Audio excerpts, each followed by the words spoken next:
नमस्कार साथियों, कैसे हैं आप सभी। पिछले वीडियो में अपन ने दिष्ट कार्य किसे कहते हैं, ये किस सिद्धांत पे कार्य करता है और कितने प्रकार का होता है, इसके बारे में जाना था। आज इस वीडियो में अपने दिष्ट कार्य के प्रकार अर्धतरंग दिष्ट कार्य के बारे में चर्चा करेंगे। यदि आपने अभी हमारे चैनल को सब्सक्राइब नहीं किया है तो सब्सक्राइब कीजिए और इसको अपने साथियों के बीच में ज़्यादा से ज़्यादा शेयर कीजिए। तो चलिए शुरू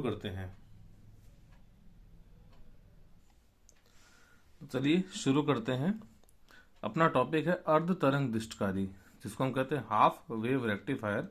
शॉर्ट में इसको HWR भी कह सकते हैं। डेफिनेशन हम कल पढ़ चुके थे इसकी लास्ट वीडियो में। वह दिष्टकारी जो प्रत्यावर्ती धारा या वोल्टता के आधे मान को दिष्ट धारा या वोल्टता में रूपांतरित करता है, अर्ध तरंग दिष्टकारी कहलाता है। ओके, इसकी बनावट कैसी होती है? तो बनावट में मैंने आपको बताया था कि दिष्टकारी जो होता है अन्योन्य प्रेरण के सिद्धांत पे काम करता है, यानी दो कुंडली चाहिए, क्योंकि म्यूचुअल इंडक्टेंस अन्योन्य प्रेरण सिर्फ दो कुंडलियों या दो से ज्यादा कुंडलियों के मध्य संभव है। अकेली कुंडली में म्यूचुअल इंडक्शन नहीं हो सकता।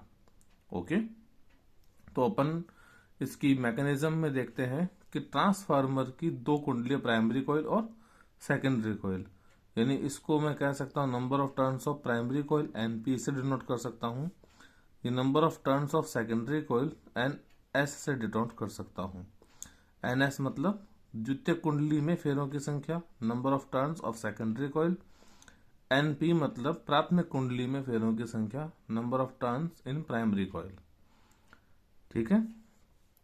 प्राथमिक कुंडली के साथ निवेशी प्रत्यावर्ती संकेत इनपुट AC सिग्नल आरोपित किए जाते हैं, इनपुट में दिए जाते हैं, और द्वितीय कुंडली के द्वारा निर्गत दिष्ट संकेत प्राप्त किए जाते हैं।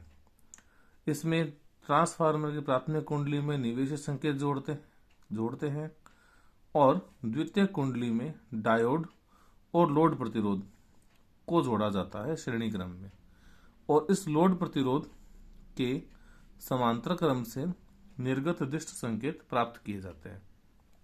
क्लियर है? बनावट जो इसकी अपने इसमें काम में ले रहे हैं, ये दोनों रेक्टिफायर की अलग अलग रहेगी। फुल वेव की अलग है, हाफ वेव की अलग है। तो हाफ वेव में हमने कहा था सिर्फ एक डायोड जुड़ा हुआ होता है, इसकी एफिशिएंसी 40.6% होती है। ठीक है, तो अब अपने इसकी बनावट के आधार पर इसकी कार्यविधि को समझते हैं। तो चलिए शुरू करते हैं। कार्यविधि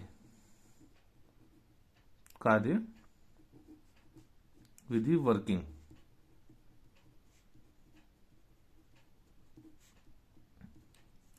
इसकी वर्किंग क्या होती है? तो देखिए, सबसे पहले कि हमने इसकी वर्किंग का किस पे आधारित थी, तो हमने पढ़ा कि अन्योन्य प्रेरण के सिद्धांत पे काम करता है और डायोड बेस्ड वर्किंग भी करता है। तो सबसे पहले हम देखें अन्योन्य प्रेरण का यहाँ पे यूज क्या था। तो अपन इसमें इस टर्मिनल द्वितीयक कुंडली का जो बिंदु है इसको A मान लेते हैं, और ये जो बिंदु है इसको अपने B मान सकते हैं। ओके, म्यूचुअल इंडक्टेंस क्या थी कि जब प्राथमिक कुंडली में करंट फ्लो कराया जाएगा तो इसके फ्लक्स में परिवर्तन के कारण समीप रखी द्वितीयक कुंडली के सिरों पर विद्युत वाहक बल उत्पन्न हो जाता है। इस घटना को अपन नाम दिया म्यूचुअल इंडक्शन, अन्योन्य प्रेरण। इंग्लिश मीडियम के स्टूडेंट्स के लिए इसको मैं रिपीट कर देता हूं एक बार। EMF induced at the end of secondary coil due to the current flow in a primary coil is known as the mutual inductance. Okay, तो जब अपन ने इसमें प्राथमिक कुंडली में निवेशी संकेत आरोपित किए, तो प्रत्यावर्ती धारा के प्रथम अर्धचक्र के लिए, फर्स्ट हाफ साइकिल के लिए, फर्स्ट हाफ साइकिल जिसको कहते हैं प्रथम अर्धचक्र के लिए, जैसा आप नोट्स में भी पढ़ रहे हैं इसको, प्रथम अर्धचक्र के लिए जब अपन इसमें इनपुट देखेंगे तो हमारे पास वैल्यू आएगी ये वाली। करंट इस तरह चल रहा है फर्स्ट हाफ साइकिल में, तो फर्स्ट हाफ साइकिल के लिए पॉजिटिवली इंड्यूस्ड होगा, बी पे नेगेटिव चार्ज इंड्यूस्ड होगा। प्राथमिक कुंडली में करंट फ्लो होगा तो सेकेंडरी कॉइल पे ईएमएफ इंड्यूस होगी, तो ए तो हो जाएगा पॉजिटिव पोलैरिटी का और बी हो जाएगा नेगेटिव पोलैरिटी का। ओके, अब ए जब पॉजिटिव पोलैरिटी का होगा तो इस समय में आपका डायोड डी जो है ये किस में आ जाएगा, फॉरवर्ड बायस में। फॉरवर्ड बायस में, फॉरवर्ड बायस में डायोड आया। इसका हमें कैसे पता लगेगा, तो हमने चेक किया कि जो डायोड का सिंबल होता है वो ये वाला है, जिसमें ये हिस्सा P होता है, ये हिस्सा N होता है। जब P पॉजिटिव से जुड़ा हो, N नेगेटिव से जुड़ा हो, तो इसे डायोड की फॉरवर्ड बायस, अग्र बायस जिसको हम कहते हैं, अग्र बायस में होगा। और अग्र बायस की अवस्था में डायोड काम करता है, और हमें डायोड काम करता है मतलब डायोड ऑन स्विच की तरह बिहेव करेगा, ऑन स्विच की तरह है बिहेव करेगा, और हमें डायोड के कारण आउटपुट प्राप्त हो जाएंगे। ओके, यानी हमारे को इस पे लोड के समांतर क्रम में आउटपुट मिलेगा। तो आउटपुट कैसा मिलेगा हमने चेक किया, तो इस वाले इनपुट के लिए हमारे पास में आउटपुट जो आएगा वो ये अपने को आउटपुट प्राप्त हो जाएगा, ये वाला। ठीक है, अब प्रत्यावर्ती धारा की नेक्स्ट अर्धचक्र के लिए, यानी हम कह सकते हैं फॉर नेक्स्ट हाफ साइकिल, शेष अर्धचक्र के लिए, अगले अर्धचक्र के लिए। नेक्स्ट अर्धचक्र में आप देखिए इनपुट कैसा जा रहा है आपके पास में, ये वाला नेगेटिव हाफ साइकिल है।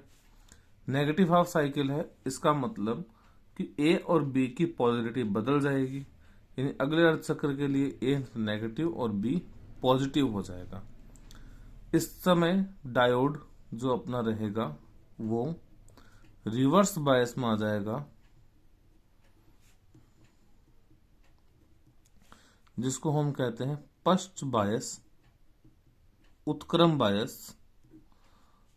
ओके, रिवर्स बायस डायोड कब आता है, जब अपने इस डायोड में P को नेगेटिव से जोड़ दिया जाए और N को पॉजिटिव से जोड़ दिया जाए, तो ये डायोड की रिवर्स बायस को बताता है। रिवर्स बायस में डायोड ऑफ स्विच की तरह बिहेव करेगा, इन डायोड के कारण कोई करंट फ्लो नहीं होगा और हमें लोड पर कोई आउटपुट नहीं मिलेगा। यानी पिछले हाफ साइकिल में क्या मिला था अपने को, प्लस मिला था ये वाला, लेकिन इसमें कोई भी आउटपुट अपने को नहीं मिलेगा। ओके, यहाँ पे जीरो आउटपुट है अपने पास में, कोई आउटपुट फ्लो नहीं हो रहा। ओके, अब ए और बी के पॉजिटिव और नेगेटिव होने की जो प्रक्रिया है, प्रोसेस है, ये तब तक चलती रहेगी जब तक कि आरोपित संकेतों का पूर्ण रूप से दिष्टकरण ना हो जाता हो। आरोपित संकेतों का पूर्ण रूप से दिष्टकरण ना हो जाता हो। मैंने एक शब्द बोला है यहाँ पे, दिष्टकरण। दिष्टकरण का मतलब होता है रेक्टिफिकेशन। ये रेक्टिफिकेशन क्या होता है, इसको हम समझ लेते हैं। प्रत्यावर्ती संकेतों का दिष्ट संकेतों में बदलने की जो प्रक्रिया है, जो प्रोसेस है, उस प्रोसेस को हम दिष्टकरण कहते हैं। प्रत्यावर्ती संकेतों का दिष्ट संकेतों में बदलने की प्रोसेस, प्रक्रिया दिष्टकरण कहलाती है। तो जब तक आरोपित संकेतों का पूर्ण रूप से दिष्टकरण ना हो जाता हो, आउटपुट ना मिल जाता हो, तब तक ए और बी के धनात्मक ऋणात्मक होने की प्रक्रिया लगातार चलती रहेगी और डायोड काम, ये जो दिष्टकारी है, काम करता रहेगा। ओके, अब इस जो वर्किंग मैंने आपको समझाई है, इसको मैं दोबारा से एक बार आपको फिर से ब्रीफ कर देता हूं कि जब इनपुट सिग्नल अप्लाई करते हैं तो इनपुट सिग्नल जो हम देंगे तो उसकी फर्स्ट जो हाफ साइकिल होगी, उस फर्स्ट हाफ साइकिल के लिए प्राथमिक कुंडली में करंट फ्लो होगा। चूंकि हाफ साइकिल प्लस से माइनस को इंडिकेट कर रही है, तो सेकेंडरी प्राइमरी कॉइल में करंट फ्लो के कारण सेकेंडरी कॉइल में ईएमएफ प्रोड्यूस होगी तो ए जो टर्मिनल है वो तो हो जाएगा positive and B terminal behave करेगा नेगेटिव की तरह। और डायोड कौन से बायस में आ जाएगा, फॉरवर्ड बायस में, और लोड के रेस्पेक्ट में अपने को आउटपुट मिल जाएगा। But for negative half cycle आपके पास में डायोड रिवर्स बायस में चला जाएगा, बिकॉज ए की पॉजिटिव नेगेटिव हो जाएगी, बी की पॉजिटिव पॉजिटिव हो जाएगी, और डायोड काम नहीं करेगा और हमें लोड के रेस्पेक्ट में कोई भी आउटपुट नहीं मिलेगा। ओके, इसके बाद में अपने पास में आता है इसका ग्राफिकल रिप्रेजेंटेशन। ग्राफिकल रिप्रेजेंटेशन भी बहुत आसान है। हमने एक इस तरह से इसको रिप्रेजेंट किया कि अपने पास में ये एक इनपुट सिग्नल का एक अपने पास में डायग्राम है। इस तरह से ये इनपुट अपन दे रहे हैं, alternating input, AC input. Okay, ये आपने डायोड को इनपुट दिया प्राइमरी कॉइल में। अब क्या होगा कि अपने को सेकेंडरी कॉइल में आउटपुट मिलेगा, तो कुछ इस तरह मिलेगा। देखिए, हाफ वेव रेक्टिफायर के लिए for first half cycle diode forward bias में था, यानी आउटपुट मिला था। For negative half cycle diode reverse bias में था, आउटपुट नहीं मिलेगा। फिर नेक्स्ट हाफ साइकिल में डायोड फॉरवर्ड बायस में था, आउटपुट मिलेगा। For negative half cycle diode reverse bias में था, कोई आउटपुट नहीं मिलेगा। तो ये अपने पास में आउटपुट के लिए वेव फॉर्मेशन हो गया।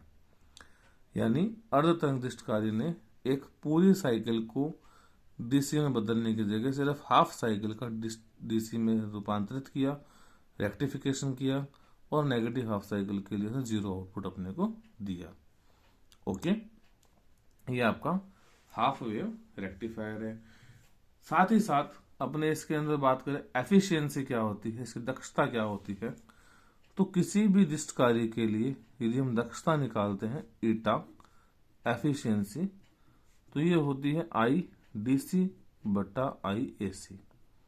और परसेंटेज में निकालें तो आप इसको 100 से मल्टीप्लाई कर सकते हैं।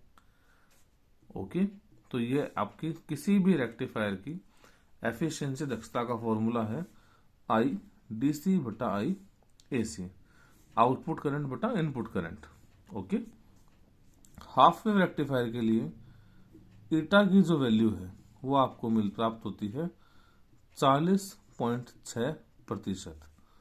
40.6% ये इसकी एफिशिएंसी है हाफ वेव रेक्टिफायर की। ओके, ये आपको याद रखना है। ये एफिशिएंसी कैसे आई 40.6%, इसके बारे में अपने नेक्स्ट वीडियोस में जानेंगे। फिलहाल आपको 12th बोर्ड के हिसाब से ये याद रखना है कि हाफ वेव रेक्टिफायर किसे कहते हैं, इसकी मैकेनिज्म क्या होती है, और इसकी कार्यविधि क्या होती है। ओके, इन मैकेनिज्म और कार्यविधि के पूरे नोट्स लेने के लिए आप मुझे कमेंट सेक्शन में कमेंट कर सकते हैं या मुझे पर्सनली कांटेक्ट कर सकते हैं। Thank you.